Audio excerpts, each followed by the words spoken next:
കേരളത്തിൽ ഇന്ന് ഖുർആനും സുന്നത്തുമാണ് ഇസ്ലാമിന്റെ തെളിവ് എന്ന് പറയാത്തവരില്ല. ആരായാലും പറയലത് തന്നെ.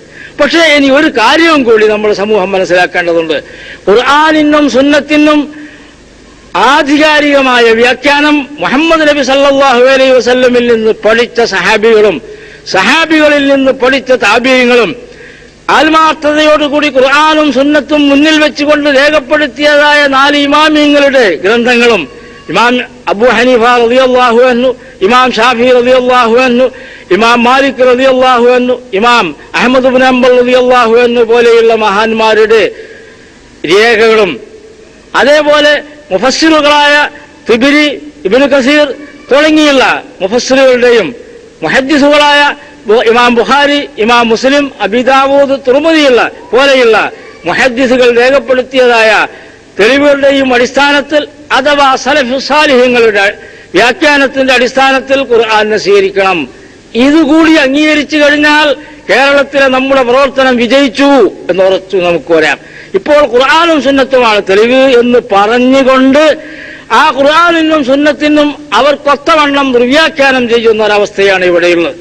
ഞാൻ പറഞ്ഞു, നമ്മുടെ അധ്യക്ഷൻ മൗലവി സാഹിബ് പറഞ്ഞ പോലെ തൗഹീദിലേക്ക് ജനങ്ങളെ ക്ഷണിക്കുക. ഖുൽ ഇന്നമാ അദ്ഉ റബ്ബി വലാ ഉശ്രികു ബിഹി അഹദ. മുഹമ്മദ് നബിയോട് അള്ളാഹു പ്രഖ്യാപിക്കുവാൻ പറഞ്ഞ ഒരു വാചകമാണത്. ഖുൽ പറയൂ. വ്യക്തമായി ജനങ്ങളെ ഉദ്ധരിക്കേണ്ട കാര്യങ്ങൾ ഖുൽ ഖുൽ എന്ന് പറഞ്ഞുകൊണ്ട് ജനങ്ങളോട് പ്രഖ്യാപിക്കൂ. ആരെന്ത് തന്നെ പറഞ്ഞാലും ശരി, ജനങ്ങളോട് തുറന്ന് പ്രഖ്യാപിക്കൂ. എന്താ പ്രഖ്യാപിക്കേണ്ടത്? ഇന്നമാ അദ്ഉ റബ്ബി, ഞാൻ എന്റെ നാഥനായ അള്ളാഹുവിനെ മാത്രമേ വിളിച്ചു പ്രാർത്ഥിക്കുകയുള്ളൂ. റബ്ബിനെ അല്ലാതെ ആരെയും, ഇബ്രാഹിം നബിയെയും അമ്പിയാക്കന്മാരെയും ലാത്തയെയും ഇസ്സയെയും വിഗ്രഹങ്ങളെയും മലക്കുകളെയും ജിന്ന് ശൈത്താന്മാരെയും ലോകത്തുള്ള ഒരു വസ്തുവിനെയും ഞാൻ വിളിച്ച് പ്രാർത്ഥിക്കയില്ല. വലാ ഉശ്രികു ബിഹി അഹദ, ആരെയും ഞാൻ ഈ പ്രാർത്ഥനയിൽ പങ്കുകാരാക്കുകയുമില്ല എന്ന് തുറന്നു പ്രഖ്യാപിക്കൂ എന്ന് മുഹമ്മദ് നബിയോട് പറഞ്ഞു. ഈ വചനം നിങ്ങളും പഠിച്ചുകൊണ്ടിരിക്കുക. അങ്ങനെ ഏകയിലാഹിനെ മാത്രം പ്രാർത്ഥിക്കുന്നവരായി മാറുക.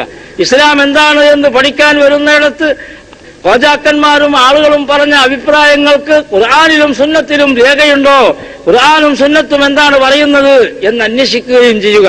എന്നാൽ നമുക്കൊന്നായി ഇസ്ലാമിന് വേണ്ടി പ്രവർത്തിക്കാം. അങ്ങനെ പ്രവർത്തിക്കുവാൻ വേണ്ടി അള്ളാഹു നമുക്ക് തൗഫീക്ക് നൽകട്ടെ. ഇങ്ങനെയുള്ള ഈ അവസരത്തിൽ നിങ്ങളെല്ലാം നേരിട്ട് ഓരോരുത്തരെയും കണ്ടു പരിചയപ്പെടാൻ അവസരമില്ലെങ്കിലും മുഖത്തോട് മുഖം നോക്കി നിങ്ങളെ അഭിമുഖീകരിച്ചുകൊണ്ട് സംസാരിക്കുവാൻ സൗകര്യം ഉണ്ടാക്കിയ ഇവിടെയുള്ള ഇസ്ലാഹി പ്രവർത്തകന്മാരെ അഭിനന്ദിക്കുകയും സർവോപരി അള്ളാഹുവിന് സ്തുതിക്കുകയും ചെയ്തുകൊണ്ട് ഞാൻ എന്റെ സംസാരം അവസാനിപ്പിക്കുന്നു. അസ്സലാമു അലൈക്കും.